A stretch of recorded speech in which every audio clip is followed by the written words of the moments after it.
Hello प्यारे बच्चों, आप सबका स्वागत है फिजिक्स प्रो एकेडमी में। अपन यहाँ पर आज 11th फिजिक्स के टॉपिक के बारे में बात करने वाले हैं, जहाँ पर अपन ने अभी तक जो पढ़ रखा है सरल रेखा में गति वाला चैप्टर चल रहा है। उसमें अपन दूरी और विस्थापन में अंतर को अच्छे से समझा था। उसके बाद में वेग और चाल के अंतर को समझा। वेग कितने प्रकार के होते हैं, चाल कितने प्रकार के होते हैं, उनके एग्जाम्पल किए, उनके कुछ क्वेश्चन किए। आज अपन बात करेंगे त्वरण के बारे में। तो त्वरण क्या होता है उसके बारे में जानते हैं। त्वरण का मतलब जानना, किसी भी वस्तु के वेग में परिवर्तन होने की दर को क्या बोलते हैं? त्वरण। किसी भी वस्तु के वेग में परिवर्तन होने की दर को क्या बोलेंगे? त्वरण। इसका मतलब क्या है? कोई भी, जैसे आप बाइक चला रहे हो, आप बाइक स्टार्ट करते हो, उस समय आपकी स्पीड रहती है 0 किलोमीटर प्रति घंटा। जैसे ही आप कुछ सेकंड के पश्चात आप देखते हो आपकी बाइक की स्पीड क्या हो रही है? बढ़ रही है। 10, 20, 30, 40 इस प्रकार बढ़ती है। तो जो ये लगातार बढ़ रही स्पीड होती है वो किसके कारण होती है? एक्सीलरेशन के कारण होती है, त्वरण के कारण होती है। किसके कारण होती है? त्वरण के कारण है। और उस वेग में जो परिवर्तन हो रहा है और उस परिवर्तन में लगा समय का अनुपात ही क्या कहलाता है? त्वरण कहलाता है। तो परिभाषा लिखते हैं इसकी। वेग में परिवर्तन की दर को, वेग में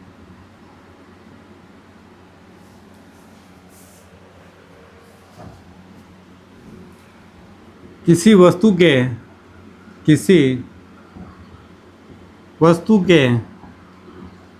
वेग में परिवर्तन, किसी वस्तु के वेग में परिवर्तन की दर त्वरण कहलाती है।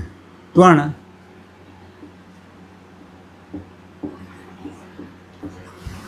किसी वस्तु के वेग में परिवर्तन की दर को क्या बोलेंगे? त्वरण बोलेंगे। और त्वरण को किससे प्रदर्शित करते हैं? स्मॉल ए से। किससे प्रदर्शित करेंगे?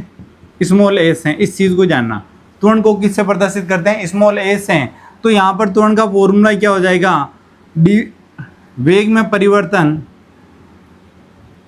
वेग में परिवर्तन बटा परिवर्तन में लगा समय, परिवर्तन में लगा समय। यानी त्वरण का फॉर्मूला क्या हो जाएगा? वेग में परिवर्तन बटा परिवर्तन में लगा समय। इसका मतलब क्या है? एक बार इंक डाल लेते हैं। वेग में परिवर्तन का मतलब क्या होता है? वेग बढ़ भी सकता है और घट भी सकता है। यदि किसी वस्तु का वेग बढ़ रहा है तो भी वेग में परिवर्तन हो रहा है, यदि किसी वस्तु का वेग घट रहा है तो भी वेग में क्या होता है? परिवर्तन। और उस परिवर्तन में कितना समय लगता है, उन दोनों का अनुपात क्या कहलाएगा? त्वरण कहलाएगा। अनुपात क्या कहलाएगा? त्वरण कहलाएगा। अब जानना, यहां पर इसके मात्रक की बात करते हैं। किसकी बात करेंगे? मात्रक। तो वेग में परिवर्तन क्या होगा? वेग ही होगा। वेग में परिवर्तन का मतलब हो गया, पहले 5 किलोमीटर प्रति घंटे से अब 10 किलोमीटर प्रति घंटे से हो गया, या पहले 5 मीटर प्रति सेकंड से अब 10 मीटर प्रति सेकंड हो गया। तो वेग में परिवर्तन जो हो रहा है 5 मीटर प्रति सेकंड का, वो है तो एक तरह का वेग ही।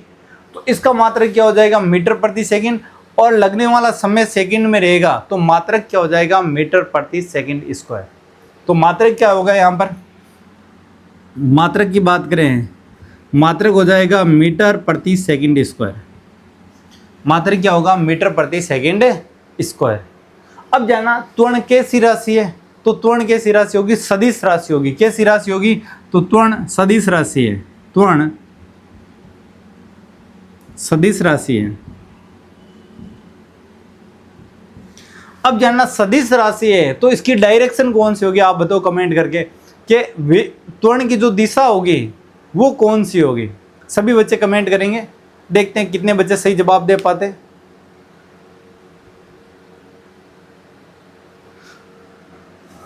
तो बच्चों को सबसे ज्यादा जो आपका रिप्लाई आता है सबसे पहला, जब आप फर्स्ट टाइम पढ़ते हो तो आप बोलते हो त्वरण की दिशा है वेग में परिवर्तन। इसका मतलब वेग की दिशा में क्या होगा? त्वरण की दिशा। तो वो आपका जवाब क्या हो जाएगा? गलत हो जाएगा। वो आपका जवाब क्या हो जाएगा? गलत होगा। क्यों गलत होगा? क्योंकि त्वरण की दिशा वेग की दिशा में नहीं होती है। त्वरण की दिशा होगी वेग परिवर्तन की दिशा में।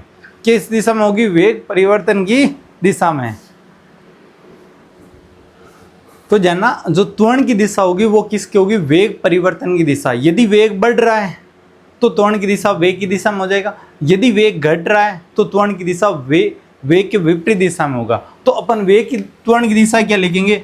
त्वरण एक सदिश राशि है जिसकी दिशा वेग परिवर्तन की दिशा में होता है। वेग परिवर्तन की दिशा में होती है, जिसकी दिशा वेग परिवर्तन की दिशा में क्या होगी? यदि वेग बढ़ रहा है तो वेग की दिशा में त्वरण की दिशा होगी। यदि वेग घट रहा है तो त्वरण की दिशा क्या हो जाएगी? वेग परिवर्तन की या वेग के अपोजिट डायरेक्शन। जैसे गाड़ी स्टार्ट कर रहे हैं, अब गाड़ी की स्पीड बढ़ा रहे हो तो त्वरण की दिशा और वेग की दिशा एक ही हो जाएगी। यदि आप गाड़ी पर ब्रेक लगा रहे हो, जैसे 60 किलोमीटर प्रति घंटे से जा रहे हो, एकदम गाड़ी पर ब्रेक लगाया, गति क्या होगी? कम होगी, त्वरण की दिशा क्या हो जाएगी? वेग के विपरीत दिशा में हो जाएगी। इस चीज को विशेषकर ध्यान रखना है। अब बात करेंगे इसकी विमा की। विमा क्या हो जाएगी? विमा जानना, द्रव्यमान, ये क्या मीटर है, द्रव्यमान है नहीं तो m0, मीटर एक बार है तो L1, और समय नीचे है तो t की पावर -2।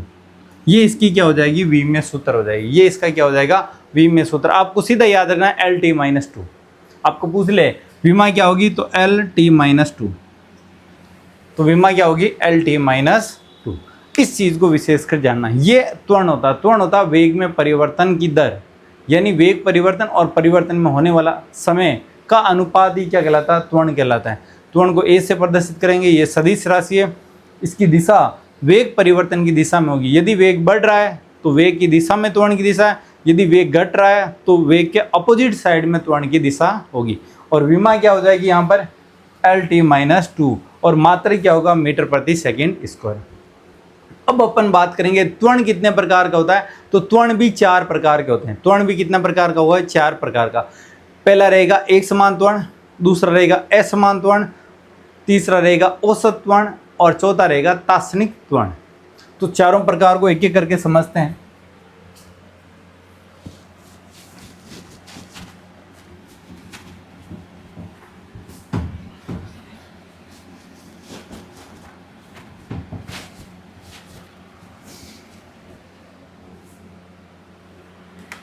त्वरण के प्रकार।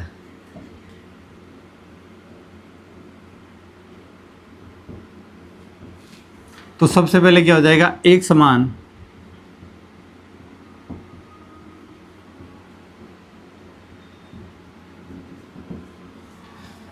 त्वरण क्या होगा? जैसे एग्जांपल से समझाता हूं। कोई वस्तु है A से B तक, B से C तक और C से D तक जा रही है। उसमें समय मान लो यहाँ पर लग रहा है 2 सेकंड, यहाँ पर भी समय कितना लग रहा है? 2 सेकंड, और यहाँ पर भी समय कितना लग रहा है? 2 सेकंड। ठीक है। तो यहाँ पर यदि किसी वस्तु की स्पीड में परिवर्तन इस पोजीशन से लेके इस पोजीशन पर, यहाँ पर 0 मीटर प्रति सेकंड है, यहाँ पर आते ही कितना हो जाएगा? 2 मीटर प्रति सेकंड। यहाँ पर आगे आते ही कितना हो जाएगा? 4 मीटर प्रति सेकंड, और यहाँ पर आगे आते ही कितना हो जाएगा? 6 मीटर प्रति सेकंड। इसका मतलब क्या हो गया? गाड़ी की जो स्पीड बढ़ रही है पर सेकंड कितनी बढ़ रही है? 1 मीटर प्रति सेकंड स्क्वायर बढ़ रही है। गाड़ी की स्पीड कितनी बढ़ रही है? 1 मीटर प्रति सेकंड। यानी A से B तक गाड़ी की स्पीड कितनी बढ़ रही है? 2 मीटर प्रति सेकंड। अगले 2 सेकंड में और 2 मीटर प्रति सेकंड बढ़ गई, अगले 2 मीटर में 2 मीटर प्रति सेकंड बढ़ गए। इसका मतलब ये जो त्वरण होगा वो कैसा होगा? एक समान त्वरण होगा। कैसा त्वरण होगा? एक समान त्वरण होगा। और त्वरण को अच्छे से समझा दो। त्वरण जैसे कोई भी वस्तु है, कोई भी गाड़ी है, उसकी स्पीड मान लो 5 मीटर प्रति सेकंड है, और उसका बोल दे त्वरण है 2 मीटर प्रति सेकंड स्क्वायर। इस त्वरण का मतलब क्या होगा? 2 मीटर प्रति सेकंड स्क्वायर का मतलब है 1 सेकंड में गाड़ी की स्पीड जो बढ़ेगी वो 2 मीटर प्रति सेकंड बढ़ेगी। 1 सेकंड के पश्चात जो गाड़ी की स्पीड बढ़ेगी वो कितनी बढ़ जाएगी? 2 मीटर प्रति सेकंड। जैसे t बराबर 0 पर गाड़ी की स्पीड कितनी है? t बराबर 0 पर 5 मीटर प्रति सेकंड। जैसे t बराबर 1 सेकंड होगा, त्वरण यदि ये तो 2 मीटर प्रति सेकंड बढ़ जाएगी, कितनी हो जाएगी? 7 मीटर प्रति सेकंड। यानी 2 सेकंड में इतनी गाड़ी की स्पीड बढ़ेगी। इसी प्रकार बात करेंगे, t बराबर 1 सेकंड पर आ गया, t बराबर 2 सेकंड पर 2 मीटर प्रति सेकंड और बढ़ा देंगे 9 मीटर प्रति सेकंड। t बराबर 3 सेकंड पर 11 मीटर प्रति सेकंड। t बराबर 4 सेकंड पर 13 मीटर प्रति सेकंड। त्वरण का मतलब क्या हो जाएगा, 1 सेकंड में, जैसे 2 मीटर प्रति सेकंड स्क्वायर है तो इसका मतलब हो जाएगा 1 सेकंड में किसी भी वस्तु की स्पीड जो बढ़ेगी 2 मीटर प्रति सेकंड बढ़ेगी, यानी 1 सेकंड में 2 मीटर प्रति सेकंड बढ़ जाएगी। यदि वो 0 से प्रारंभ हो रही है तो अगले 1 सेकंड में 2 मीटर सेकंड हो जाएगा, उससे अगले सेकंड में 2 मीटर और बढ़ जाएगा यानी 4 मीटर प्रति सेकंड, और उससे अगले में क्या हो जाएगा 2 मीटर यानी 6 मीटर प्रति सेकंड। इसी प्रकार यदि त्वरण माइनस में आ जाए, त्वरण किस में आ जाए, माइनस में आ जाएगा 2 मीटर प्रति सेकंड, क्योंकि त्वरण कैसी राशि है, सदिश राशि है, सदिश में पॉजिटिव भी हो सकता है, नेगेटिव भी हो सकता है, त्वरण शून्य भी हो सकता है। यदि त्वरण नेगेटिव हो गया तो इसी त्वरण को बोलेंगे मंदन, इसी त्वरण को क्या बोलते हैं, मंदन। इस चीज को जानना, नेगेटिव में जो त्वरण रहेगा उसे क्या बोला जाएगा, मंदन। इसका मतलब क्या, 1 सेकंड में गाड़ी की जो स्पीड होगी वो कम होगी, कितनी कम होगी, 2 मीटर प्रति सेकंड कम होगी। गाड़ी की जो स्पीड कम होगी वो कितनी होगी, 2 मीटर प्रति सेकंड कम हो जाएगी। अगले सेकंड में और 2 मीटर प्रति सेकंड कम हो जाए। जैसे मान लो एग्जाम्पल है, गाड़ी चल रही है 10 मीटर प्रति सेकंड, अब इसमें मंदन उत्पन्न कर दिया। मंदन का मतलब वहां पर ब्रेक लगा दिया, ब्रेक लगा दिया गाड़ी की अपोजिट डायरेक्शन में, ये माइनस होते ही क्या हो जाएगा, वेग की विपरीत दिशा में त्वरण लगेगा। माइनस का मतलब क्या रहेगा, वेग के विपरीत दिशा में त्वरण लगेगा। तो जैसे गाड़ी की स्पीड है 10 मीटर प्रति सेकंड, अब जैसे ही मंदन उत्पन्न किया 2 मीटर प्रति सेकंड स्क्वायर का, तो 1 सेकंड के पश्चात गाड़ी की स्पीड कितनी हो जाएगी, 8 मीटर प्रति सेकंड। 2 सेकंड के पश्चात कितनी हो जाएगी, 6 मीटर प्रति सेकंड। 3 सेकंड के पश्चात कितनी हो जाएगी, 1 सेकंड, 2 सेकंड, 3 सेकंड में और 2 कम कर देंगे, 4 मीटर प्रति सेकंड।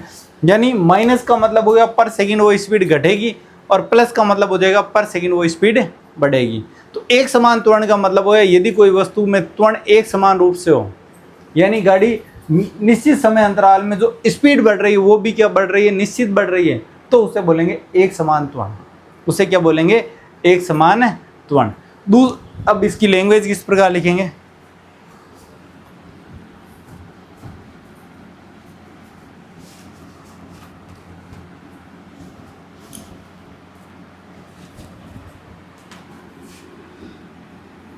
यदि किसी वस्तु की गति एक समान रूप से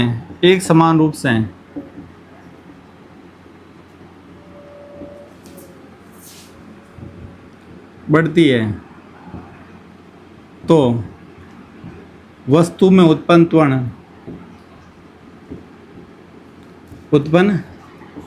त्वरण एक समान त्वरण कहलाता है, एक समान त्वरण कहलाता है। इस चीज को जानना, यदि किसी वस्तु की गति में एक समान रूप से वृद्धि हो रही है, यानी t बराबर 0 पर गाड़ी की स्पीड है 0 मीटर प्रति सेकंड, t बराबर 1 सेकंड पर हो जाए 1 मीटर प्रति सेकंड, t बराबर 2 पर हो जाए 2 मीटर प्रति सेकंड, t बराबर 3 पर हो जाए 3 मीटर प्रति सेकंड, यानी एक समान रूप से क्या हो रही है, गाड़ी की स्पीड बढ़ रही है, तो उसे बोलेंगे एक समान त्वरण। अगला रहेगा असमान त्वरण। असमान त्वरण, असमान त्वरण क्या होगा, असमान त्वरण क्या होगा, इसको एग्जांपल समझते हैं। जैसे कोई वस्तु है A से B तक, B से C तक और C से D तक, यहाँ पर जैसे समय लग रहा है 1 घंटा, यहाँ पर भी 1 घंटा और यहाँ पर 1 घंटा, तो समान समय अंतराल में जो भिन्न भिन्न बढ़ते हुए वेग से गति करता है, जैसे यहाँ पर बढ़ रहा है, यहाँ 0 किलोमीटर प्रति घंटे से 5 किलोमीटर प्रति घंटे हो गया, आगे 15 किलोमीटर प्रति घंटे हो गया, फिर अगले 1 घंटे में 50 किलोमीटर प्रति घंटे हो गया। अब देखो यहाँ पर 1 घंटे में कितनी स्पीड हो रही, 5 किलोमीटर प्रति घंटे की स्पीड बढ़ रही है, यहाँ पर 10 किलोमीटर प्रति घंटे की स्पीड बढ़ी है, और यहाँ पर कितने की बढ़ी है, 35 किलोमीटर। यानी समान समय अंतराल में भिन्न भिन्न बढ़ते हुए वेग से गति करता है, तो उसे बोलते हैं असमान त्वरण। उसे क्या बोलते हैं, असमान त्वरण। यदि परिमाण के अलावा दिशा भी चेंज हो रही है, परिमाण के अलावा यदि कोई दिशा भी चेंज हो रही है, तो भी क्या रहेगा, असमान त्वरण रहेगा। क्या रहेगा, असमान त्वरण रहेगा। इसका एक एग्जांपल ध्यान रखना, विशेषकर असमान त्वरण का क्या होगा, कोई भी वस्तु है एक वर्ताकार पथ पर नियत वेग से गतिशील है, तो उसका त्वरण पूछा जाता है आपसे। जैसे कोई वस्तु है एक वर्ताकार पथ पर एक वर्ताकार पथ पर 30 मीटर प्रति सेकंड से नियत वेग से गतिशील है। कोई भी एक वस्तु है जो इस वर्ताकार पथ पर एक नियत वेग 30 मीटर प्रति सेकंड से गतिशील है, तो इसका त्वरण होगा, आपसे पूछा गया, तो आपको यहाँ पर जो जवाब देना वो क्या रहेगा, असमान त्वरण होगा। क्यों असमान होगा? क्योंकि यहाँ पर देखो इसके अनुसार अपन देख रहे हैं 30 मीटर प्रति सेकंड, तो त्वरण शून्य होना चाहिए क्योंकि वेग के परिमाण में कोई परिवर्तन नहीं हो रहा है। लेकिन जानना यहाँ पर क्या हो रही है, दिशा में परिवर्तन हो रहा है, और दिशा परिवर्तन के लिए भी त्वरण उत्तरदायी रहेगा। और त्वरण कैसा रहेगा? असमान त्वरण रहेगा। कैसा त्वरण रहेगा? असमान त्वरण रहेगा। इस चीज को ध्यान से समझना है। तो वर्ताकार पथ पर कोई भी वस्तु नियत वेग से गतिशील है तो उसका त्वरण क्या होगा? असमान त्वरण होगा। तो यहां पर लिखेंगे यदि किसी वस्तु के द्वारा समान समय अंतराल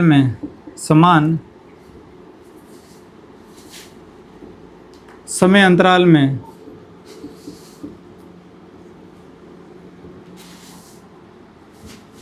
भिन्न भिन्न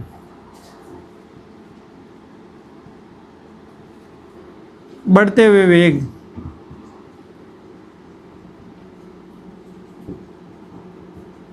से गतिशील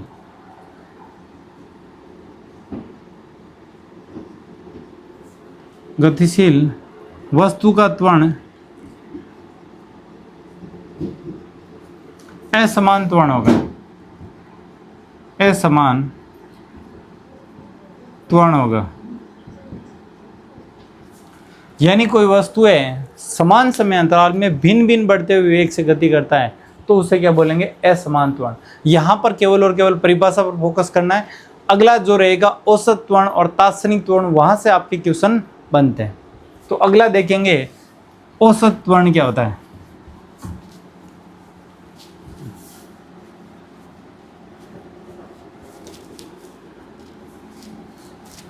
तीसरा रहेगा औसत त्वरण। तो त्वरण को ए एवरेज जो होगा वो क्या हो जाएगा? जना किसी वस्तु में कुल वेग में परिवर्तन बटा उस परिवर्तन में लगा समय क्या कहलाएगा? औसत त्वरण कहलाएगा। तो वेग में कुल परिवर्तन बटा परिवर्तन में लगा समय, परिवर्तन में लगा समय, इसका अनुपात क्या कहलाएगा? औसत त्वरण कहलाएगा। इसका अनुपात क्या कहलाएगा? औसत त्वरण कहलाएगा। इस चीज को जानना, वेग में कुल परिवर्तन बटा परिवर्तन में लगा समय क्या कहलाता है? औसत त्वरण कहलाता है। तो इसकी परिभाषा भी लिख सकते हैं, किसी वस्तु के वेग में होने वाला कुल परिवर्तन बटा उस परिवर्तन में लगा समय क्या कहलाएगा? औसत त्वरण। तो लैंग्वेज कैसे लिखेंगे? किसी वस्तु के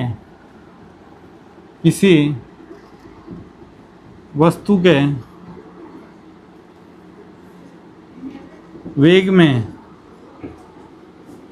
कुल परिवर्तन तथा उस परिवर्तन में लगा समय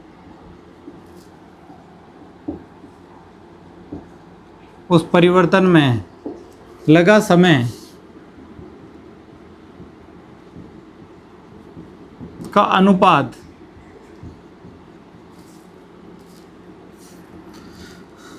अनुपात कोमा लगा के लिखेंगे औसत त्वरण कहलाता है।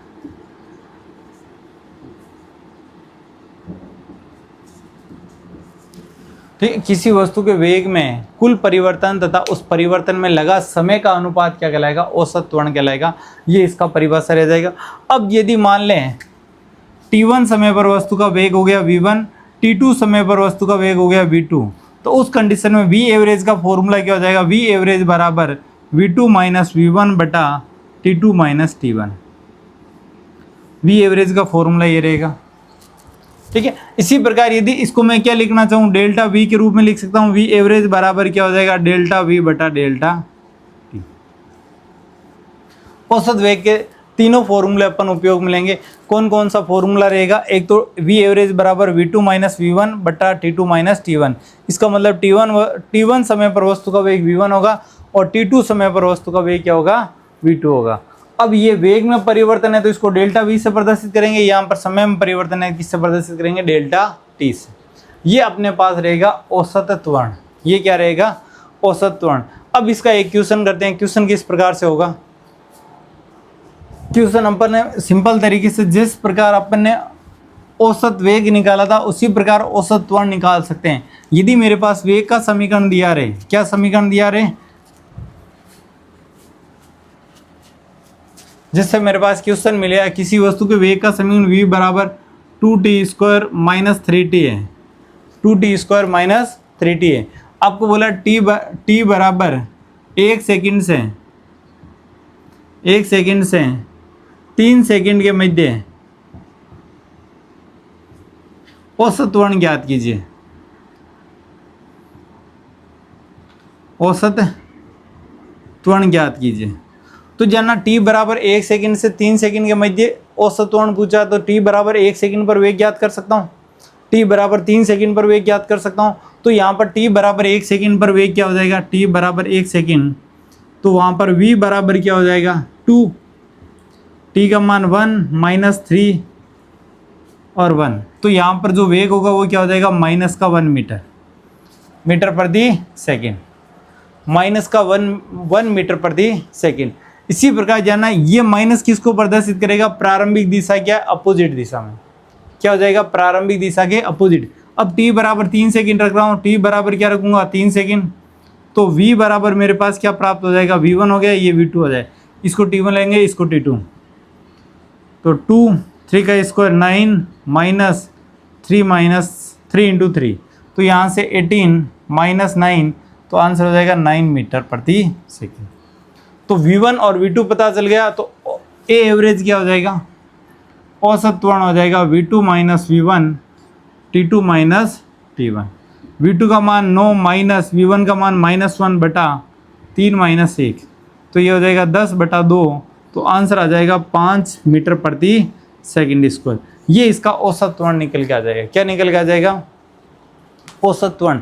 इसी प्रकार जानना अपन सिंपल से एग्जाम्पल करेंगे और आगे जैसे ये कंप्लीट कर लेते हैं औसत और तात्क्षणिक त्वरण, उसके बाद में इसके क्वेश्चन करेंगे जहाँ पर औसत चाल, औसत वेग, औसत त्वरण, तात्क्षणिक वेग, तात्क्षणिक चाल और तात्क्षणिक त्वरण के बारे में पूछे जाएंगे।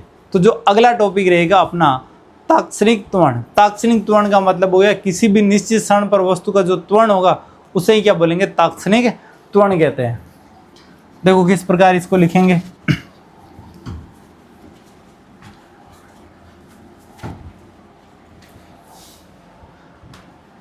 तात्क्षणिक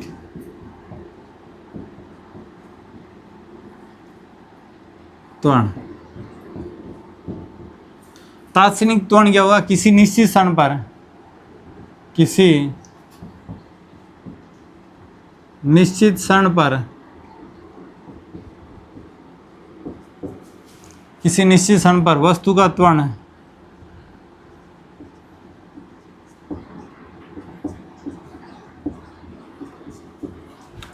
तात्क्षणिक त्वरण कहलाता है।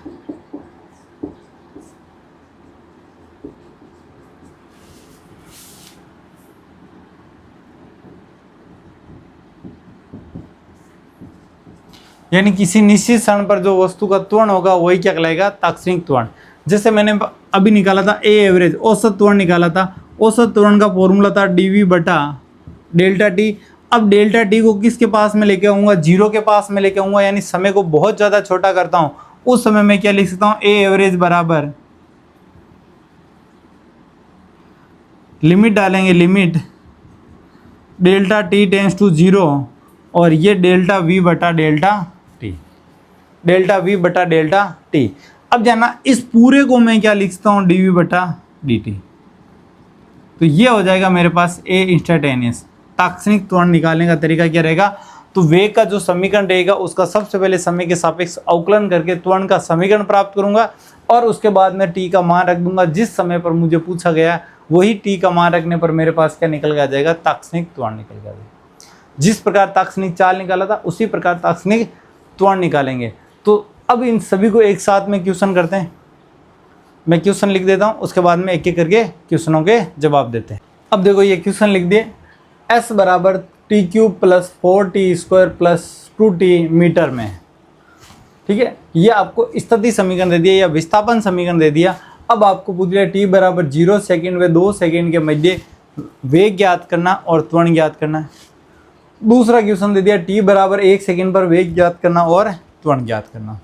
इसी प्रकार दूसरा क्वेश्चन है x बराबर, यानी आपको स्थिति सदिश दे दी 4t³ plus 3t² plus 2t plus 5 metre है। यहाँ पर t बराबर 1 सेकेंड व t बराबर 5 सेकेंड के मध्य चाल व त्वरण ज्ञात करनी है। और दूसरा क्वेश्चन है t बराबर 2 सेकेंड पर चाल व त्वरण ज्ञात करनी। दोनों क्वेश्चन सिमिलर पैटर्न से करेंगे, एक ही तरीका रहेगा। उसके लिए जानना आपको स्थिति सदिश दे रखी है, तो जानना कभी भी इस चीज़ को ध्यान रखोगे। जैसे आपको विस्थापन दे दिया, क्या दे दिया, विस्थापन s का मान दिया हुआ है, विस्थापन का मान दिया है। यदि विस्थापन का मैं एक बार क्या कर दूं, समय के सापेक्ष अवकलन कर दूं, तो मेरे पास वेग प्राप्त हो जाएगा। क्या प्राप्त हो जाएगा, वेग प्राप्त हो जाएगा। और वेग का मैं एक बार समय के सापेक्ष अवकलन करता हूं तो क्या प्राप्त हो जाएगा, त्वरण प्राप्त होगा। यानी मैं वेग का एक बार और करूं तो मैं इस प्रकार लिख सकता हूं dt ds बटा dt। तो यहाँ पर a बराबर क्या हो जाएगा, d² s बटा dt²। इसका मतलब क्या है, यदि विस्थापन समीकरण का मैं 2 बार समय के सापेक्ष अवकलन कर दूं तो त्वरण का समीकरण प्राप्त होगा। किसका समीकरण प्राप्त होगा, त्वरण का समीकरण। यदि विस्थापन समीकरण का एक बार समय के सापेक्ष अवकलन करता हूं तो क्या प्राप्त होगा, वेग प्राप्त होगा। क्या प्राप्त होगा, वेग। और वेग का एक बार और करते हैं, क्या हो जाएगा, त्वरण प्राप्त हो जाएगा। अब इस कॉन्सेप्ट को अपन यूज करते हुए यहाँ से क्वेश्चनों के आंसर करते हैं। अब देखो पहला क्वेश्चन, आपको विस्थापन समीकरण दे रखा है। एक क्वेश्चन अच्छे से करना, दूसरा आप अपने आप कर सकते हो। जैसे पहला क्वेश्चन दे दिया, इसका आंसर करते हैं। s बराबर t³ प्लस 4t 2t, और ये किस में दे दिया आपको, मीटर में। किस में दे दिया, मीटर में। अब पहले क्वेश्चन का आंसर निकाल रहा हूँ। आपको t1 बराबर दे दिया 0 सेकेंड और t2 का मान दे दिया 2 सेकेंड। तो सबसे पहले क्या पूछा, वेग। तो वेग का फॉर्मूला, जब समय अंतराल है 0 सेकेंड से 2 सेकेंड के मध्य समय अंतराल है, तो यहाँ पर आपको जो पूछा गया औसत वेग होगा। क्या होगा, जब भी कुछ समय अंतराल के अंदर आपको वस्तु का वेग पूछे या त्वरण पूछे या चाल पूछे, वो हमेशा क्या होगी, औसत के बारे में बात करेगा। तो यहाँ पर इनडायरेक्टली आपको क्या पूछा गया, औसत वेग और औसत त्वरण। तो सबसे पहले मैं निकाल रहा हूँ औसत वेग। औसत वेग, औसत वेग का आपने फॉर्मूला पढ़ा था, v एवरेज बराबर s2 माइनस s1 बटा t2 माइनस t1। इस चीज़ को समझना, s2 माइनस s1 बटा t1 माइनस t2। ये क्या, t1 समय पर स्थिति होगी और ये t2 समय पर स्थिति होगी। अब t1 समय ये, मुझे s1 चाहिए, तो s1 समीकरण, s समीकरण यानी विस्थापन समीकरण में मैं किसका मान रखूंगा, t का। जब मैं t बराबर 0 रखता हूँ, क्या रखूंगा, t1 बराबर 0, तो मेरे पास विस्थापन कितना हो जाएगा, s1 प्राप्त होगा। अब t का मान 0 रखो, 0 का क्यूब प्लस 4, 0 का स्क्वायर प्लस 2 0, और ये जो आंसर आएगा कितना आ जाएगा, 0 मीटर आ जाएगा। यानी t1 समय पर जो स्थिति होगी वो कौन सी होगी, 0 मीटर पर होगी।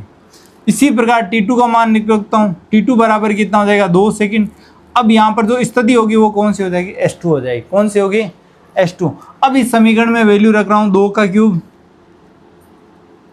यानी t की जगह मैंने 2 रख दिया, प्लस 4 इंटू 2 का स्क्वायर प्लस 2 इंटू 2।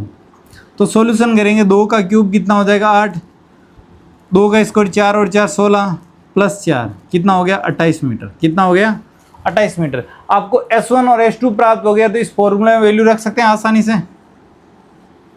तो वैल्यू रखेंगे तो क्या हो जाएगा, यहाँ पर V एवरेज बराबर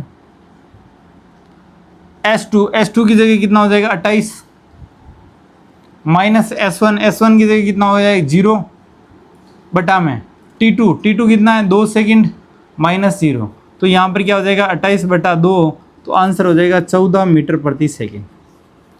यानी जो 0 से 2 सेकेंड के मध्य औसत वेग होगा वो कितना हो जाएगा 14 मीटर प्रति सेकेंड।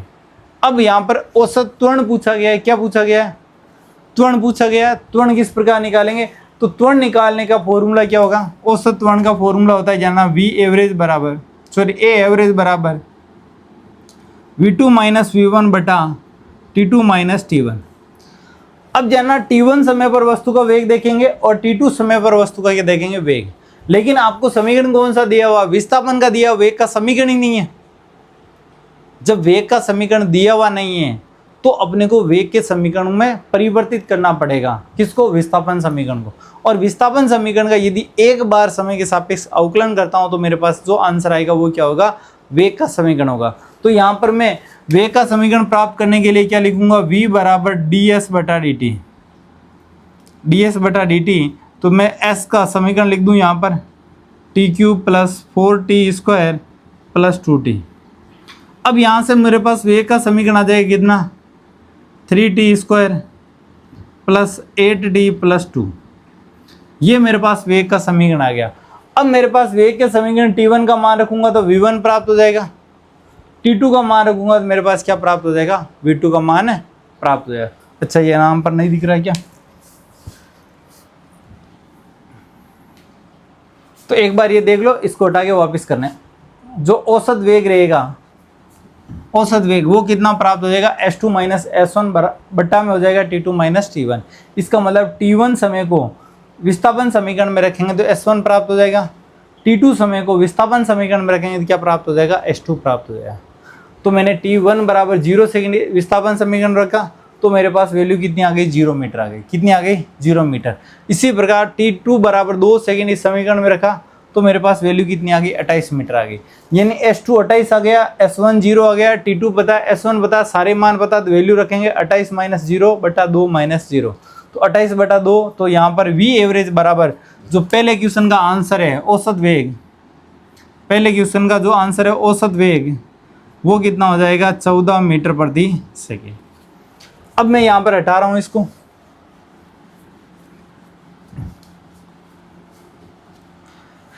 दूसरा पूछा गया वापिस औसत त्वरण। क्या पूछा गया? औसत त्वरण। और औसत त्वरण क्या होता है?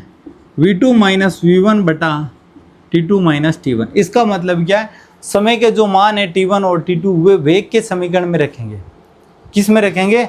वेग के समीकरण रखेंगे। और वेग का समीकरण अपने को दिया हुआ ही नहीं है। दिया हुआ किसका? विस्थापन समीकरण है। किसका समीकरण दिया हुआ है? विस्थापन। तो विस्थापन समीकरण को सबसे पहले किस में कन्वर्ट करेंगे? वेग में। तो उसके लिए क्या करेंगे? एक बार समय के सापेक्ष अवकलन। जैसे ही मैं समय के सापेक्ष अवकलन करूंगा तो क्या प्राप्त हो जाएगा? t का cube plus 4t² plus 2t। तो यहाँ पर वेग बराबर मेरे पास यहाँ पर क्या हो जाएगा? 3t² plus 8t plus 2। ये मेरे पास क्या हो गया? वेग का समीकरण प्राप्त हो गया।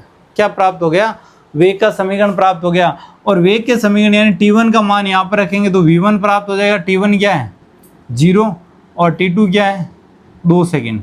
तो सबसे पहले V1 ज्ञात करने के लिए यहाँ पर 0 रखूँगा तो 0, यहाँ पर 0 रखूँगा तो प्लस में 0 और प्लस में 2, तो यहाँ पर आ जाएगा 2 मीटर प्रति सेकेंड। कितना आ जाएगा? V1 बराबर आ जाएगा 2 मीटर प्रति सेकेंड। अब V2 बराबर क्या हो जाएगा? मैं T2 यानी T का मान रखूँगा 2 सेकेंड, तो 3 इंटू T की जगह 2 का स्क्वायर प्लस 8 इंटू 2 का गुणा करेंगे प्लस 2, तो 4 इंटू 3 12, 8 दूनी 16 प्लस 2, तो कितना हो जाएगा यहाँ पर? 30 मीटर प्रति सेकेंड। कितना आ जाएगा? 30 मीटर प्रति सेकेंड।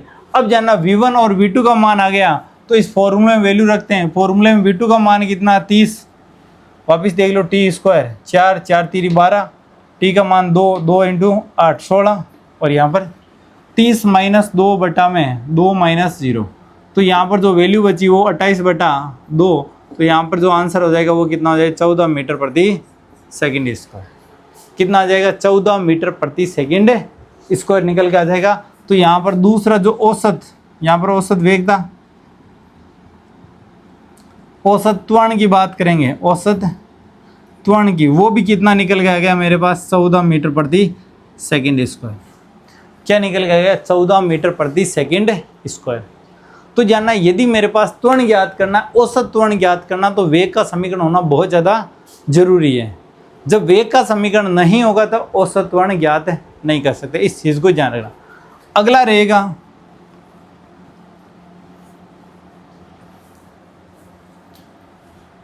अगला t बराबर 1 सेकंड पर। जानना यहाँ पर क्या बोला, t बराबर 1 सेकंड पर वेग चाहिए। इसका मतलब ये किसकी बात कर रहा है, तात्क्षणिक वेग की। किसकी बात कर रहा है, तात्क्षणिक वेग। और तात्क्षणिक वेग ज्ञात करने के लिए अपने को वेग की इक्वेशन की आवश्यकता होगी। तो यहाँ पर जो अगला रहेगा सेकंड क्वेश्चन का, तात्क्षणिक वेग, तात्क्षणिक वेग। और तात्क्षणिक वेग कब निकालना है, t बराबर 1 सेकंड पर। कब निकालना, t बराबर 1 सेकंड पर। जना तात्क्षणिक वेग के लिए आपको वेग की इक्वेशन होना बहुत ज़्यादा जरूरी है। तो विस्थापन समीकरण दे रखी है, इससे वेग की समीकरण प्राप्त करने के लिए एक बार समय के सापेक्ष क्या करेंगे, अवकलन। अवकलन के बाद मेरे पास वेग की इक्वेशन आ गई। जो भी वेग की इक्वेशन है वो वहाँ पर t बराबर 1 सेकंड रखेंगे। t बराबर क्या रखेंगे, 1 सेकंड। तो ये हो जाएगा v इंस्टेंटेनियस। कब होगा, जब t बराबर 1 सेकंड पर 3 + 8 + 2 कितना हो जाएगा, 13 मीटर प्रति सेकंड। t बराबर 1 सेकंड पर जो वेग रहेगा वो कितना रहेगा, 13 मीटर प्रति सेकंड रहेगा। ये निश्चित क्षण पर 1 सेकंड पर ही बात कर रहे हैं, तो वहां पर कितना हो जाएगा, 13 मीटर प्रति सेकंड। इस चीज को ध्यान रखना। तात्क्षणिक वेग के लिए वेग की इक्वेशन होना बहुत ज्यादा जरूरी है। वेग की इक्वेशन में t का जहां पर भी मान पूछे वो t का मान रख दो, आपके तात्क्षणिक वेग आ जाएगा। तो तात्क्षणिक वेग क्या निकल गया यहाँ पर सेकंड क्वेश्चन का, तात्क्षणिक वेग। तो तात्क्षणिक वेग क्या हो जाएगा, 13 मीटर प्रति सेकंड, 13 मीटर प्रति सेकंड। अगला क्या पूछा हुआ है, तात्क्षणिक त्वरण। अब देखो तात्क्षणिक वेग के लिए वेग की इक्वेशन की आवश्यकता थी, तो तात्क्षणिक त्वरण के लिए त्वरण की इक्वेशन की आवश्यकता होगी। किसकी आवश्यकता होगी, त्वरण की। तो यहाँ पर वेग की जगह क्या कर दूंगा, त्वरण कर दूंगा। t बराबर 1 सेकंड पर ही चाहिए, तो मुझे क्या चाहिए, त्वरण की इक्वेशन। विस्थापन की इक्वेशन दे रखी है, तो मैंने एक बार अवकलन किया, क्या प्राप्त हो गया, वेग।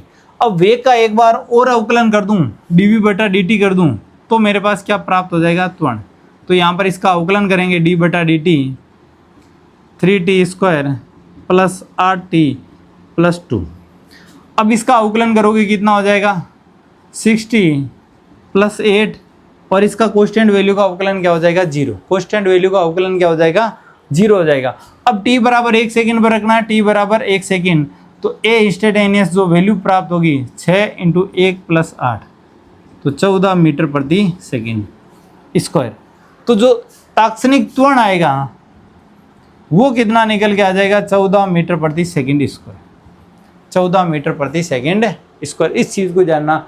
सबसे पहले बात कर रहा हूँ औसत वेग के लिए विस्थापन की समीकरण की आवश्यकता होगी। t1 समय पर s1 ज्ञात करेंगे, t2 समय पर s2 ज्ञात करेंगे। और औसत वेग, औसत त्वरण के लिए वेग की इक्वेशन की आवश्यकता होगी, क्योंकि v2 - v1 बराबर t2 बटा में t2 - t1 करेंगे। t1 समय पर जो वेग होगा v1 हो जाएगा, t2 समय पर जो वेग होगा वो क्या हो जाएगा, v2 हो जाएगा। तो इस प्रकार ध्यान रखना, यदि आपको औसत चाहिए, वेग चाहिए तो विस्थापन समीकरण चाहिए, औसत त्वरण चाहिए तो किसकी समीकरण की आवश्यकता रहेगी, वेग की। यदि आपको तात्क्षणिक वेग चाहिए तो वेग की इक्वेशन चाहिए, यदि तात्क्षणिक त्वरण चाहिए तो किसकी इक्वेशन चाहिए, त्वरण की इक्वेशन चाहिए। तो सबसे पहले अगले क्वेश्चन में अपन क्या करेंगे, विस्थापन का समीकरण दे रखा, वेग और त्वरण का समीकरण ज्ञात कर लेंगे और इसमें सीधा फॉर्मूले में वैल्यू पुट करेंगे। सेकंड क्वेश्चन देखो, सेकंड क्वेश्चन में मेरे पास सबसे पहले एक ही चीज कर रहा हूं मैं, विस्थापन, त्वरण और वेग का समीकरण प्राप्त कर रहा हूं। तो विस्थापन समीकरण क्या दिया हुआ है, x बराबर 4t³ + 3t² + 2t + 5। तो मुझे वेग की इक्वेशन चाहिए, तो मैं एक बार इसका क्या कर दूंगा, समय के सापेक्ष अवकलन। अवकलन किया तो कितना हो जाएगा, 12t² + 6t + 2। ये मेरे पास वेग की इक्वेशन आ जाएगी। अब वेग की इक्वेशन का मैं त्वरण में कन्वर्ट करना चाहूँ तो मैं क्या लिखूंगा, dv/dt, यानी यहाँ पर हो जाएगा 12 × 2 = 24 t + 6। अब जानना अवकलन आपको आने चाहिए। अवकलन x⁴n वाला फॉर्मूला करेंगे, n x⁴n-1। ये कांस्टेंट वैल्यू तो 12 आ जाएगी। देखो यहाँ पर मैंने क्या किया, 3 को 4 से गुणा किया 12 और एक पावर कम कर दी, n-1 करेंगे तो 3 में से 1 कम करेंगे 2। इसी प्रकार इसको n को गुणा करेंगे a से, 3 और 2 6, एक पावर कम की 1, t⁴ 1 है, 1 को 2 से गुणा किया 2, 1 में से कम करेंगे 0 बचेगा, और कांस्टेंट वैल्यू का क्या हो जाएगा 0। इसी प्रकार यहाँ पर इन दोनों को गुणा किया, 12 का डबल 24, इसमें से एक पावर कम, यहाँ पर 1 की पावर है तो 1 हो गया, 6 को 1 से गुणा करेंगे 6 प्राप्त होगा, t की पावर 1 कम होते ही 0, 0 का मान 1 हो जाएगा, कांस्टेंट वैल्यू का 0 होता है। अब देखो यहाँ पर t बराबर 1 सेकंड से 5 सेकंड के मध्य चाल ज्ञात कीजिए। तो सबसे पहले v एवरेज ज्ञात करना, तो मैं क्या लिखूंगा x2 माइनस x1 बटा t2 माइनस t1। अब t1 का मान कितना है, t1 का मान है 1 सेकंड और t2 का मान कितना है 5 सेकंड। t2 का मान कितना है 5 सेकंड। थोड़ा इजी करने के लिए मैं यहाँ पर लिख देता हूँ 3 सेकंड, कैलकुलेशन कम हो जाएगी, तो यहाँ पर लिख दिया 3 सेकंड। अब देखो मुझे v एवरेज से ये t1 पता है, t2 पता है, x का समीकरण है, तो मैं t1 का मान x के समीकरण में रखूंगा तो x1 प्राप्त हो जाएगा, t2 का मान x के समीकरण में रखूंगा तो क्या प्राप्त हो जाएगा x2। तो सबसे पहले x1 ज्ञात करो, x1 ज्ञात करेंगे 1 रखेंगे, 1 यहाँ पर रहेगा, 1 का क्यूब करेंगे 1 हो जाएगा 4, प्लस 1 का स्क्वायर करेंगे 1 हो जाएगा, 3 से गुणा करेंगे 3, 1 यहाँ पर रखेंगे 2 से गुणा करेंगे 2 प्लस 5, कितना होगा 5, 5, 10 और 14 मीटर। यानी t1 समय पर जो स्थिति होगी वो कहाँ पर होगी, 14 मीटर पर होगी। इसी प्रकार t2 का मान रखेंगे 3 सेकंड, तो मेरे पास स्थिति आ जाएगी x2, तो 3 रखेंगे यहाँ पर, तो 4 इंटू 3 का क्यूब प्लस 3 इंटू 3 का स्क्वायर प्लस 2 इंटू 3 प्लस 5, 3 का क्यूब 27, 27 इंटू 4 108, कितना हो जाएगा 108, प्लस 3 का स्क्वायर 9, 9 3 27 प्लस 6 प्लस 5। अब जोड़ते हैं 8, 8 और 7 15, 15 5 20 और 6 26, 2 कैरी कर गया, 0 2 2 4 और यहाँ पर 1, यानी 146 मीटर। अब एवरेज निकालना है, एवरेज के लिए क्या हो जाएगा x2, x2 का मान कितना है 146 मीटर, 146 माइनस 14 बटा 3 माइनस 1, तो यहाँ पर घटाएंगे कितना बचेगा 6, तो अच्छा यहाँ से जाएगा 2, 4 में से 1 गया 3, 1 बटा 2, काटेंगे यहाँ पर 6 और 6 66 मीटर प्रति सेकंड। जो औसत चाल होगी वो कितनी आ जाएगी 66 मीटर प्रति सेकंड।